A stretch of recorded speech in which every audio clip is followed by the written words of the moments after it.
185 Miles South, a hardcore punk rock podcast.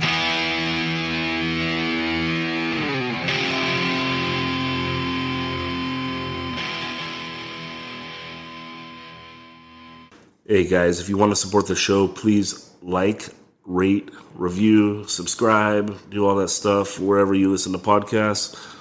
Spread the word to your friends if you can. Let's try to get the word out on all this stuff if you enjoy it. Also, please consider becoming a Patreon. Patreon.com/185 Miles South. Whatever you guys can help out with is awesome. The dollars, people that donate $1, it's fucking awesome. I appreciate it very much. It means a lot to me. That's all. Let's get on with the show. I like the soft open like that. So today we have Brandon Cruz from Dr. No and plenty of other bands from the Brandon Cruz band. Yeah, I was called out for a little while. I saw the shirt at Tang. Oh, God. And if they would have had big boy size, I would have bought it. It was sick, dude. Yeah, Curtis put that out without me really knowing he was going to put out a shirt and a poster and all this shit. It was a ego project, I guess. He asked, do you want to do a solo thing? And I just had a bunch of stuff laying around. But that shirt is sick. Like, I really did want it. Is that the one with him as Eddie? I think it's him jumping. Oh, okay. Yeah, when I was in Twister Naked, it was a photo from... Oh, okay. I'm not in this. It's a sick, full color photo. Yeah. It's a sick shirt. In the background, we have Ismael Hernandez, who was just interviewed. Obviously, not enough. So this is recorded on June 1st, 2019. And, Brandon Cruz. So let's talk about your... Can you give, a retrospective on your childhood? Because you're a child actor. Thanks for making that distinction of a child actor, because I was a child. From 69 to 72, the TV show I was on aired. And then once it was over, I was 10. And growing up in that whole thing was really weird. My family is rather dysfunctional. I grew up on Silver Strand and in town in Oxnard and back and forth with aunts and uncles and cousins and assorted, bikers and drunks and drug addicts and shit. And I thought, okay, this situation's a little fucked up. I see all these kids on TV. I remember watching, the Andy Griffith Show, and watching Ron Howard. I'm like, that guy doesn't have to go to school. That guy doesn't, he probably, he doesn't have to be around his family, because I kind of didn't want to be around mine. And I started telling people when I'm on TV, it's, I'm going to do it.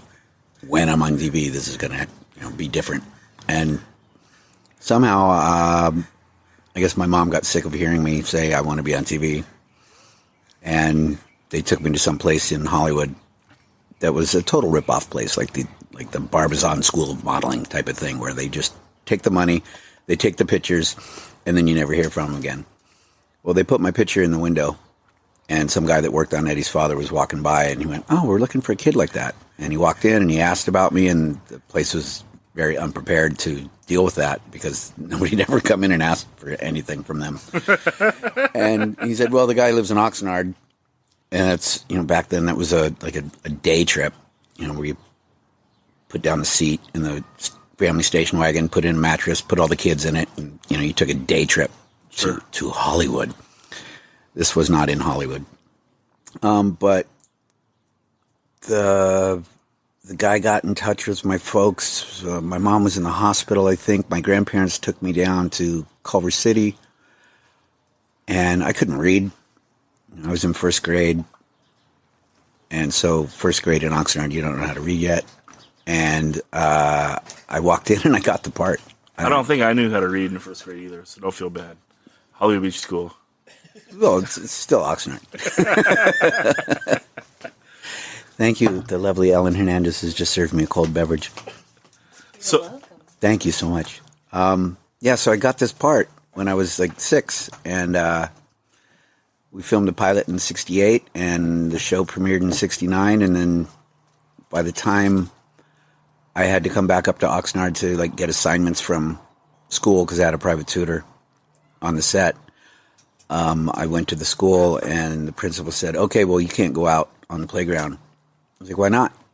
He said, well, how do we put this delicately to a 6 or 7 year old? Half the school wants your autograph, the other half wants to beat you up. Jeez. And these are people I grew up with. Yeah. So I was like, okay,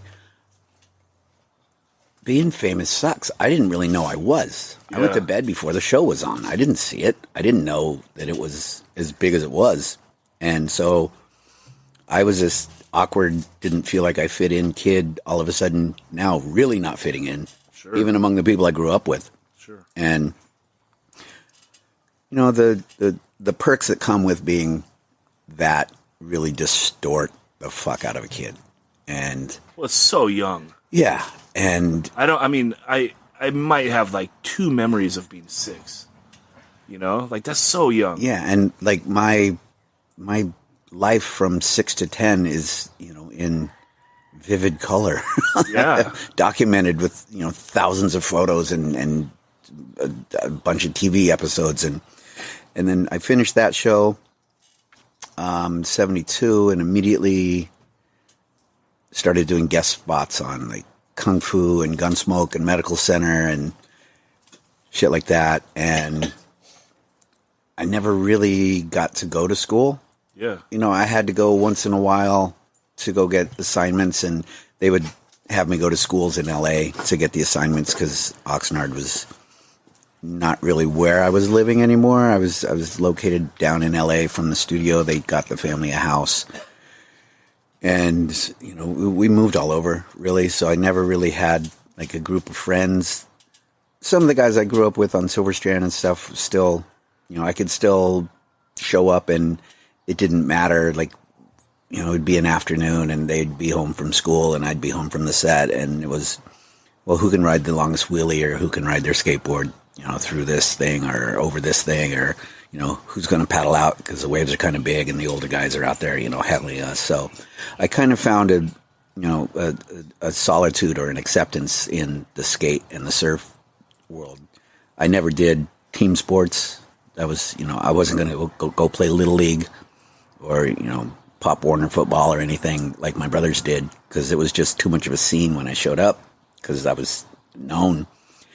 And I had a really fucking warped sense of identity. You know, on one hand, I was this terrified, scared, freaked out kid. And on the other hand, I was this famous kid actor. And depending on the day or the hour, I was either an insanely egotistical, self-centered brat or really reclusively not wanting to be with anybody. But the older people from Silver Strand and in town, like my cousins that were all lived on Paula Street that were like hardcore Vato gangsters, they didn't give a fuck. Sure. And they all drank and they all got loaded. And I was around adults almost the whole time from 6 to 10 till, you know, 12, 13. And so I started doing what they did.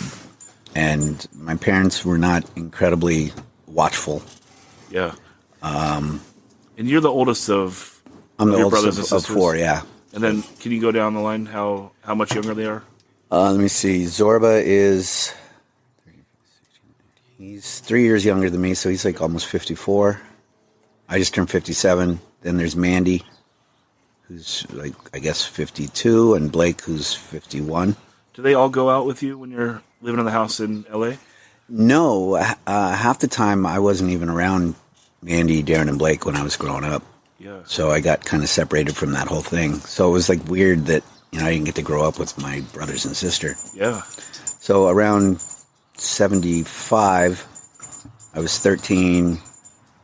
I was living with my grandparents in Camarillo and had to go to junior high out there because Ocean View, where I should have gone to school, or Blackstock, it was one or the other, said it's too much of a disruption.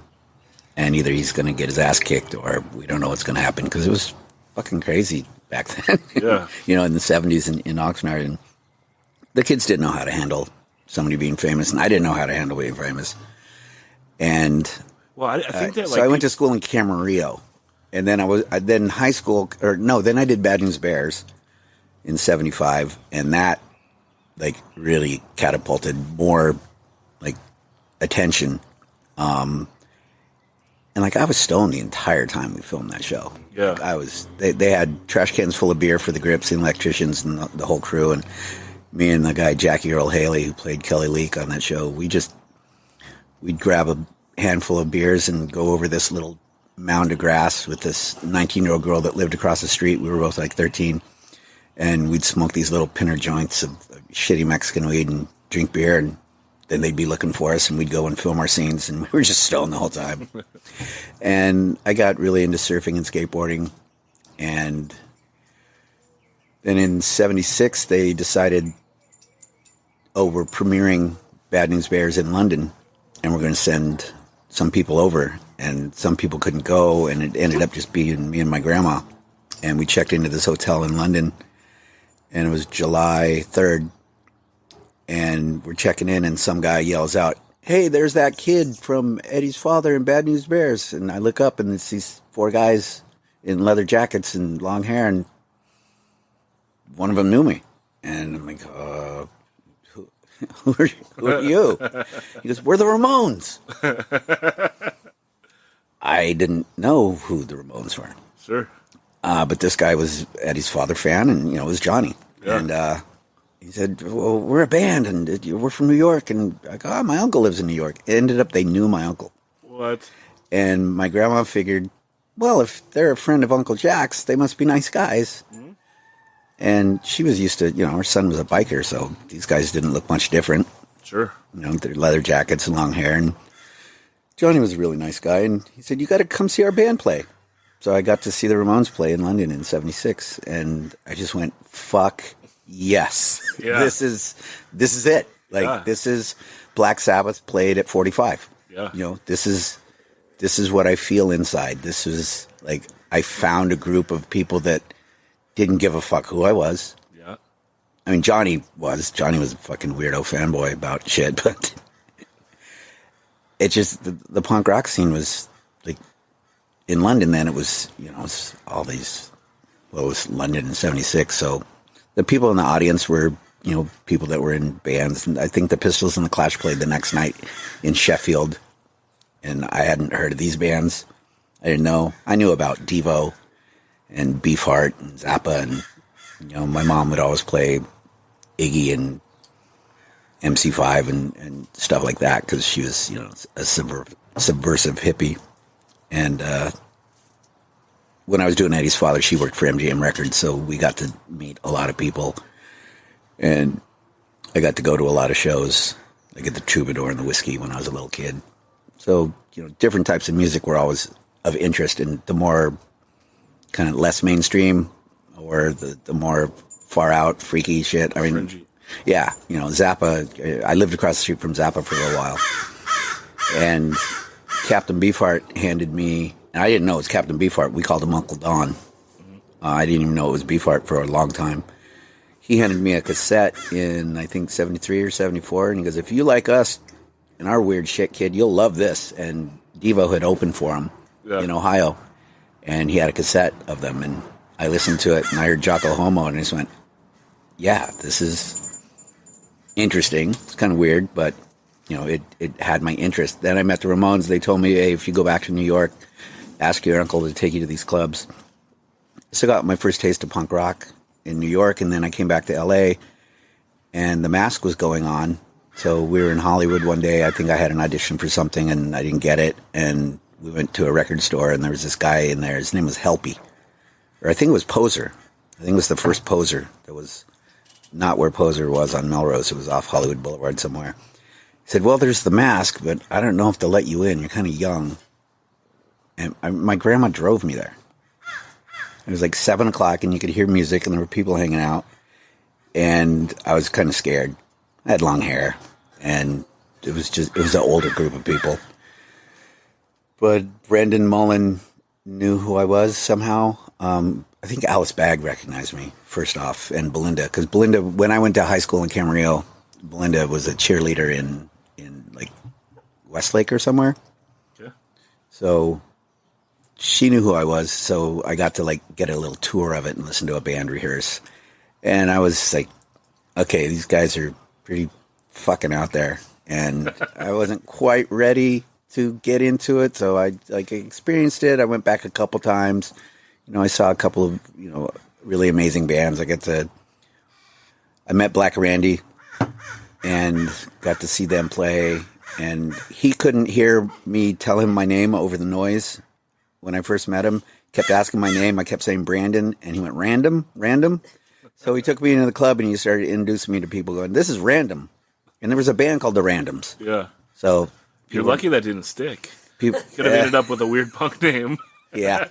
Random would have been a good name. That's not a terrible name. No, it's not bad. And it would have been very ironic, right? But, if you're coming from being famous, and now your nickname's Random.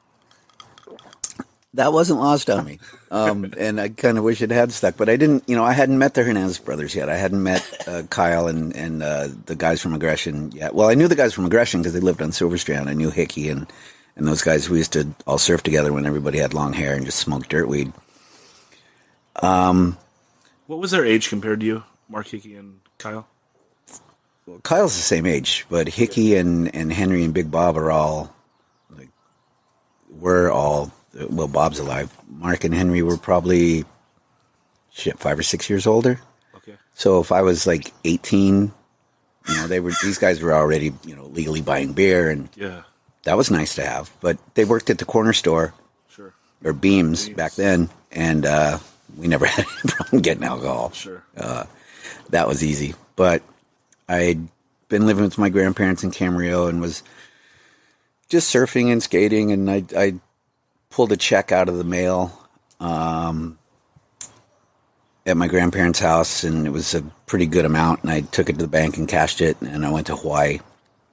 And nobody really knew where I was, and I just lived over there for a while, and I went to Australia, and I went to South Africa and Japan and surfed.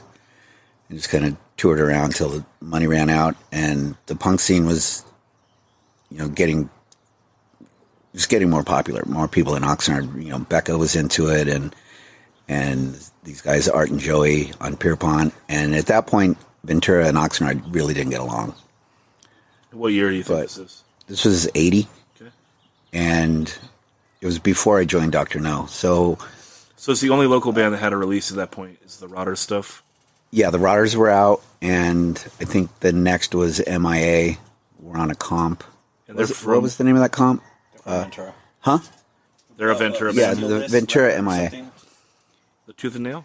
No. It's called Steal This Record. Yeah, Steal This Record. I don't know what label. Yeah, I don't know. It wasn't Mystic. They hadn't started ripping people off yet. But you have plenty of time for that. But I was in high school in Camarillo about 79, and I knew these guys that had a band. They played Yes covers. They were surfers. They were three brothers, and they had really long hair. And, Volkswagen van, and they made their own surfboards, and I surfed all up piers all the time up north above Ventura. And, the punk scene was jumping off, and I said, you guys got to go see some fucking real music. This is Yes covers. Like, how you couldn't play Roundabout at a fucking house party? Like, this is... So I took them to see Black Flag at the Starwood, and the next day they cut their hair, and we started playing. And we wrote this song called Body Count. And I wrote it, and we played it, and Aggression heard it. And I started hanging out more on my mom's. Then I moved to my mom's on Cahuenga Street on Silver Strand. And Dr. No was looking for a singer. And my band was kind of dying. What was your band called? It was called the Eddies. Okay. It was already named that before I joined it. Yeah. And it was EDDYS, Okay. which is a weather pattern. A swirling eddy is a weather pattern that's It's a very usually informational show. usually off the coast here of Southern California and the Channel Islands. We get these coastal eddies, and the wind is, blow out the surf. So these guys were hippie surfers, and they named it that, which had nothing to do with me. That's a pretty sick name, though. And, like the reasoning behind it.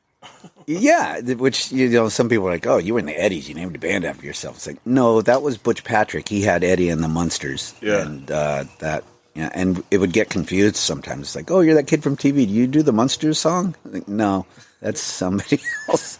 But the Eddies played some house parties, and and the Oxnard and Ventura crew that were hanging out together at Art and Joey's and on Silver Strand attempted to come to one of the shows, and they wouldn't let them in because the Camarillo crowd was afraid of the Oxnard punkers because they were real punk rockers. Sure. And so nobody could come in. And I guess everybody watched from outside. Big Bob wanted to beat up everybody, and Henry. And I quit the band, and I started hanging out at my mom's, and Aggression lived next door, and they were playing. And Dr. No had played in Camarillo on a flatbed truck at the park. And then, they had Ron Baird sing for him. They had Joey Pena sing for him. And then Rick Heller sang for him. And it didn't work out for some reason or another. And Rick had bad headaches from singing. He tried to sound like Cal from Discharge too much. Well, Dr. No tried to sound too much like Cal, like Discharge in the beginning. That was a big influence. So I was hanging out, and somehow I ended up down at this guy, Robin Cartwright, the original drummer of Dr. No's house. And we went through a set. We played it a couple times, and they said, good, we got a gig in Santa Barbara. And we did a gig in Santa Barbara, and I was in Dr. No, and we just started playing shows. And I found, yet again, a group of people that really didn't give a fuck who I was or where I came from. Everybody knew, but it was, in 80, 81 in Oxnard, it was, especially in Silver Strand, that was the end of the road. That was where everybody that didn't belong anywhere else lived. It was, Filipino fishermen and CBs and drunks and surfers and people that were just out there because that was where you ended up if you weren't Mexican or a rich white guy on the north side. And I was kind of half of all of that, but really didn't want to participate in any of it. Didn't want to be a gangbanger on Paula Street with my cousins, and I did not feel comfortable on the north side with the, because I've been living in Camarillo where I was kicked out of Oxnard High School freshman year, 2 weeks in for selling weed in the bathroom. And I was told to either go to Frontier High School at the Camarillo Airport, which is where everybody that was on their way to prison went, or go to Camarillo High. And I went, rich white girls with BMWs and cocaine. Yeah. Easy choice. Yeah. So I got into my cocaine phase. And, drugs and alcohol were always a part of doing all this shit. I mean, one birthday of Rick Heller's, I brought over a bunch of coke and drew a big Dr. No symbol in coke for him. It was like 2 grams. And he did the whole thing, just went, and then we drank beers and talked for 17 hours straight. So you start playing in Dr. No. Yep. And do you remember the first time you recorded? Yeah, we got a call from Dick Clark. He was doing a show called Where Are They Now? And they wanted to know where I was, because I wasn't doing TV anymore. It'd been some years. And said, well, I'm in a punk band. And they said, okay, well, we want to use some of your music on it. And they said, well, we would need to record something. We don't have anything recorded. And so they gave us $400. And they said, okay, record a song. So we took the $400 and went to this place in Ventura. What was it called? Goldmine Studios in Ventura. And for $400, we recorded like 14 songs. Yeah. And I blew my throat out because we did, everything in like 4 hours or something ridiculous. We just blasted through everything. And they used like 3 seconds of one of the songs. Yeah. And I think I had green hair, like Becca and this girl Meg and some girl Kathy from down in Pasadena. They got me and styled me. I wore Alyssa James boots, and like they got this ridiculous leather jacket with spikes on it and shit. It was like, I didn't dress like that. I was like a little thrift store kid, but they made me look like some English punker. And I wore glasses and had zits. It was very fucking awkward, but nobody cared. Yeah. If you were into this scene and into this music, it was, it wasn't a fashion show for us up here. Sure. Even we'd go to gigs in LA and it was, Kyle had a vinyl jacket, not a leather jacket, and he didn't have engineer boots. He had these Beetle boots that were fucking awesome. Yeah. So we all looked a little different even compared to the other punk rockers. Sure. And that was kind of cool because, Aggression started getting bigger and getting shows with BYO, and they would play with Youth Brigade, and, they got some good shows, and we always thought that we were the next in line, because after us, I think Ill Repute formed, Stalag 13 formed, False Confession, Habeas Corpus, other bands started popping up. But basically, when the term Nardcore, which came from Ismael, I think as a joke, the way I remember the story is we were either listening to Nazi Punks Fuck Off or DOA's Hardcore 81 album. And I remember Ismael, this is my memory, saying, well, if this is hardcore, we're Nardcore. And everyone laughed. But Tony Cortez went home and drew up something and showed it to people, and it was like, oh, well, then now we have an identity. Now we have a scene. And I had this beat-up orange van, and I would drive everybody down to gigs at, like, Godzilla's and stuff, and Bob and Henry and Mark and this guy Casey, French, they were bouncers down there. So we all would get in free, and we would just sit in the across the street on the railroad tracks in the abandoned boxcars and just get all fucked up and then go in and see these shows. And we never really got hassled. Punk rock was really violent, and there were the Lads and the FFF guys. But that stuff's a little bit later of being super gnarly, right? Or was it already? It was. I remember John Macias of Circle One chasing Mike Muir around in circles at Godzilla's, because it was a big, huge, giant warehouse with a lot of different rooms. And no, the punk gangs were already there. In what year? You're talking 82? 80 into 81. Yeah. Godzilla's didn't last that long. But you're able to stay out of it. Because I talked to Tony, he said it was easy to navigate away from it. Yeah, because we were from Oxnard. We had Mark, Bob, and Henry from Aggression, who were all big, big guys. We would open for TSOL or Dead Kennedys or whatever bands, shows that we could get on, because I met Gary Tovar of Golden Voice up in Santa Barbara early on. And he asked me, like, hey, are you into punk rock? Do you know any local bands? I was like, yeah. They all rehearse at either my mom's house or next door, Aggression's house. So Aggression got the first show in 81 in Santa Barbara with TSOL. And so we were pretty in there with Tovar. And then Dr. No got to open for Dead Kennedys and for Fear. And so we started moving up a little bit.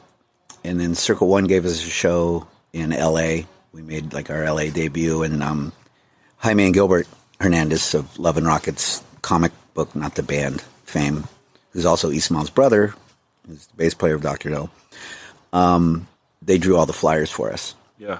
And they did a takeoff on a Courtship of Eddie's Father photo about our first LA show, which was kind of weird because, Jaime thought it was funny. I thought it was kind of, self-indulgent, but, You're trying to move past that also. Definitely finding my own identity outside of being a kid actor and, being a now young adult, 18, 19 years old, and wanting to stay as far away from that as possible because, I knew people in the punk scene that were, like, had famous parents that would kind of get shit. It's like if you were rich or if you were, lived in a nice part of town, you were looked down on. And, it was, for a bunch of open-minded kids, it was pretty judgmental and pretty closed-minded as well. Sure. But a lot of the Beverly Hills punks, they had some great bands. Sin 34 were all from Beverly Hills or Santa Monica or wherever. At least a couple of them had parents that were really well up. But Victoria Sellers, Peter Seller, and Britt Eklund's daughter was a big scenester girl, and she would show up at gigs and girls would just fucking punch her. Jesus. The girls were gnarly. I bet. Meg and Becca were a fucking force. They were fucking scary. Becca introduced me to Meg. I ended up marrying Meg, who then went on to marry Ismael's brother, Jaime. So we keep it close. We're family here in Nardcore. So it was just kind of weird beginnings. And, I was doing a lot of drugs and drinking a lot. So these memories are a bit hazy. I think you're doing a great job of tying it all together. So you do this recording, but it doesn't come out right away. No, the ABC used a little blurb of the song, and then I don't know how we got involved with Mystic. They were putting out anybody, so we were anybody. We were nobody. And we went down to, we were asked to be on the first, was it We Got Power? Yeah. we were asked to be on We Got Power, which you had to have an under 40-second song. Okay. We had a song called bands.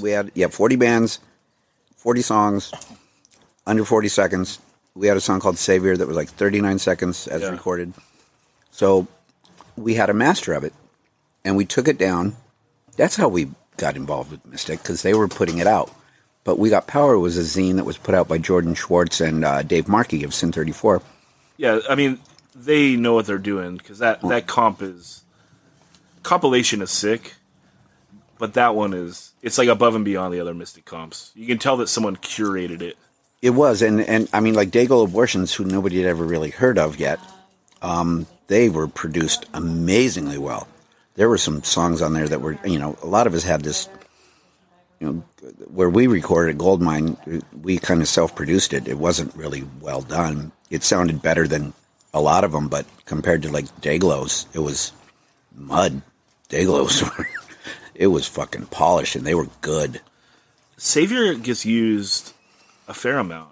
I mean, and it's frustrating to me because it sounds like that song goes right into that Cold War song. Yeah. Right? Yeah. And so it's such a fucking dick tease every time you hear Savior and it cuts off, like right when you go do-do-da-do-do-da-do-do-da. It's like you're ready for like da-da-da-da-da-da-da. Like I love when your scene comes in, And it's like, fuck, Savior's a great song, but it's like It's so short. It's gotta be both. It's so short. I like both together. And Cold War was kind of the first thing that I started picking apart when Kyle and I weren't agreeing on things were the lyrics, especially to that song. Deathly darkness looming with death is an actual lyric from that song. That he wrote and you had to sing. Yeah. I wrote songs like about being vegetarian and just to piss him off. Really, he would say, "Hey, we have a new song. It goes like this, and here are the words." I'm not singing that. And then I would sing what I wanted to. Sure. And nobody could understand it half the time, anyways. But I just kind of did what I wanted to do, and Colin and I never really saw eye to eye. I mean, we got along well enough, and there was inner turmoil with the band. Rick Heller and my sister were. Well, Rick really wanted to date my sister, and my sister was dating Henry of Aggression. And at almost every weekend party, Henry would have to go find Rick and beat him up.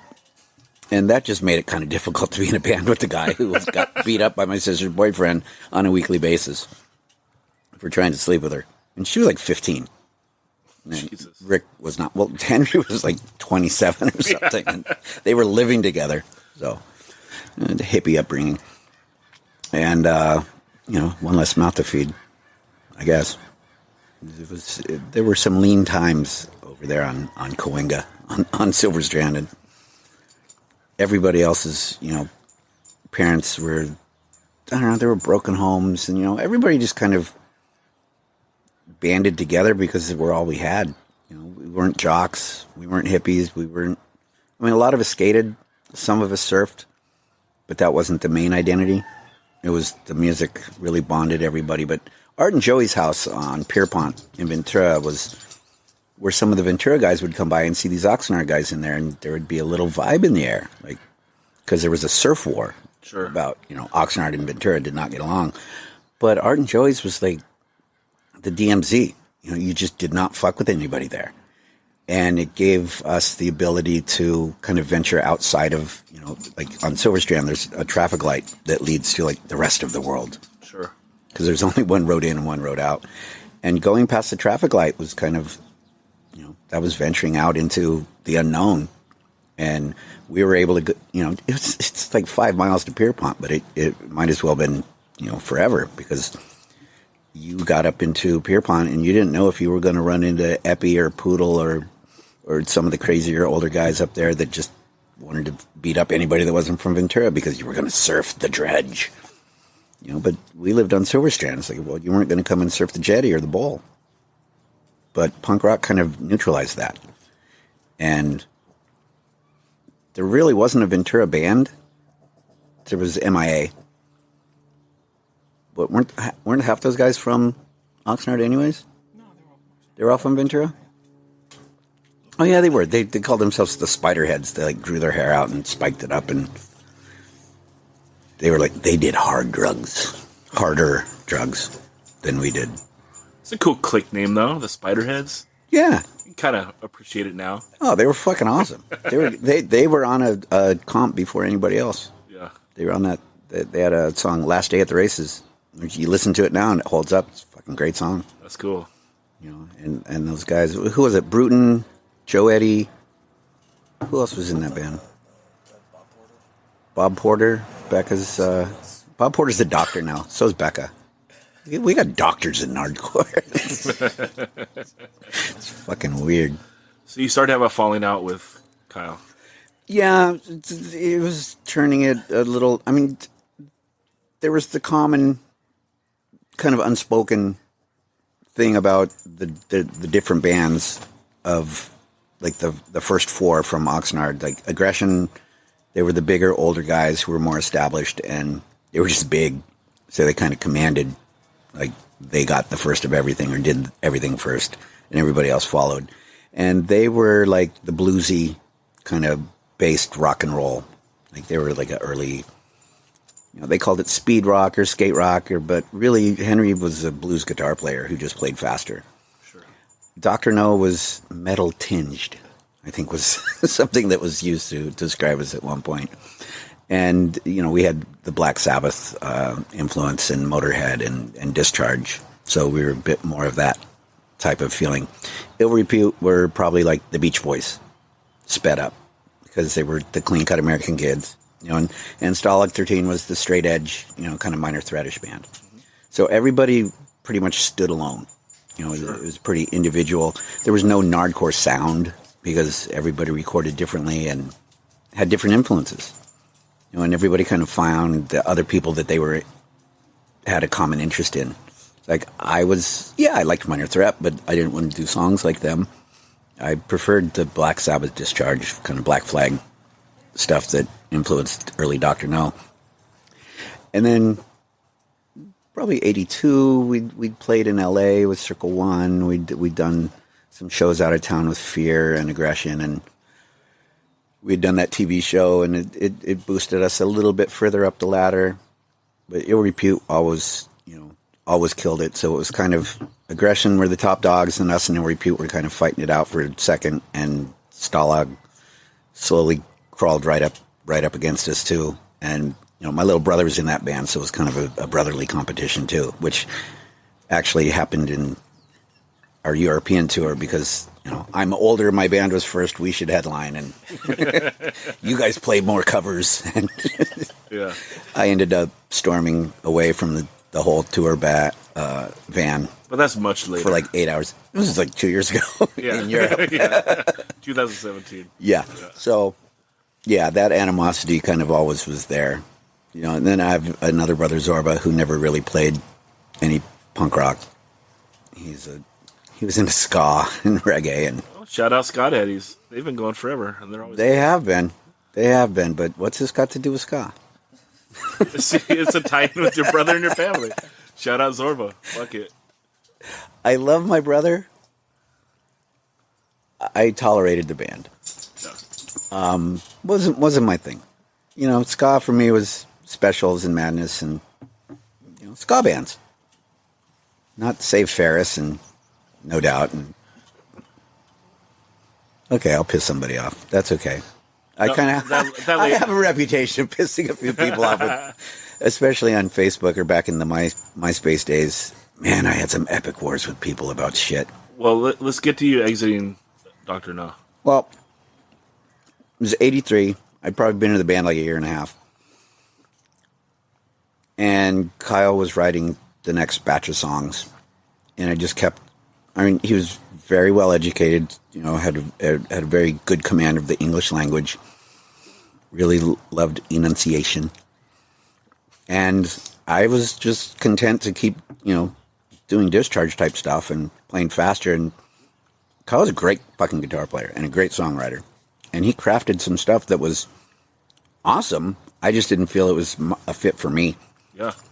And we had arguments over different songs and titles and imagery, and it just wasn't working out. And then the whole thing with Rick and my sister, never had a beef with Ismael, ever. That's why I'm probably still sitting here with him right now.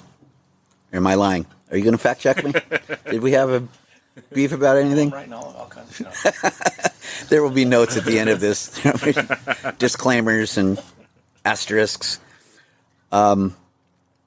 So I had met this girl through our friend Becca. She lived in L.A. She was like this crazy punker chick down there, And we should say that Becca's a girl from Another State of Mind. Everyone will know her from that. Yes. yeah. Becca Porter was a force, and she knew all the Hollywood punkers, and she was like into oi and skinhead music before anybody knew what it was. And she had bleached jeans, and the first time she came to my grandparents' house, my grandma looked outside and she said, why don't you invite that boy in? That's the girl. But Becca had a shaved head. So I just kind of went, you know what? I'm moving to L.A. with this girl, and I'm not going to be in Dr. No anymore. And I basically I remember I broke up with the band. I quit at Casa de la Raza. There was a gig going on. And I walked in, and Rick became our drummer after Robin couldn't play something. We did a house party, and Rick sat in, and it was just like, oh, fuck, this guy's a monster. And Robin was not. You know, Robin was a great guy, but he wasn't Rick at the drum kit. So Rick became our drummer. And I walked in, and those two guys were talking about something, and it got brought up again how I was disagreeing with everything. And there was not an argument. It was just, you know what, if we can't agree on a direction, then I'm just going to stop. Sure. Thinking I'm just going to move to L.A. and I'm going to start a band, and that'll be that. Well, that wasn't the case. I just moved to L.A. and did a bunch of drugs. And I never really started a band until my ex-wife, Meg, we listened to a lot of Susie and the Banshees and the Slits and stuff, and I started some tribal band called Ring of Ouch. Which would have been what year? It was the year I turned 21, so 83. Okay. 83 on my birthday, I moved to Pasadena. That's still pretty early. That's not that long of a break.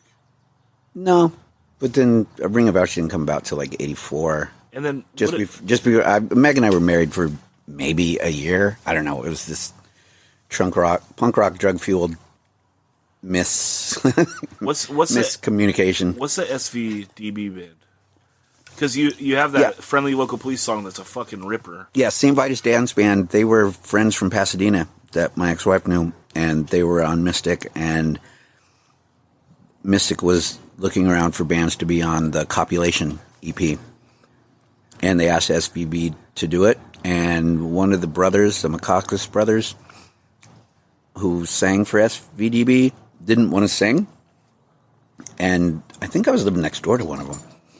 And they asked me if I'd do it. And there was a guy, Darren Price, who played drums on that. He was in Tourist. And we went into the studio one day and we recorded it. And everybody was doing an anti-cop song. And I thought it would be funny if I did a song about how your friendly local police were so helpful and so nice. And it was totally tongue-in-cheek. But no, that song is so catchy and good. The song was fucking amazing. Yeah. The music was so good, and you still feel like that too, right? When you listen to it, you're like, that song is fucking the shit. I'm pretty damn proud of that song. Yeah. I mean, I think the best thing that was ever recorded with me and Dr. No was a version of What to Do. Okay. One of my favorite songs. I still love doing it today.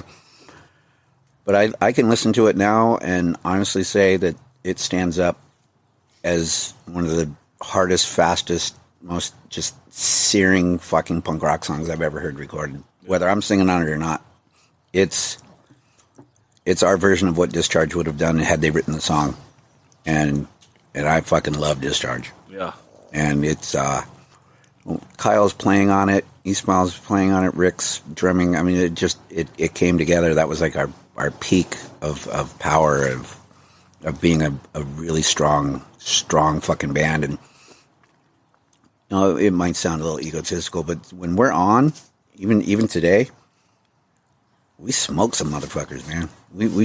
I love this band.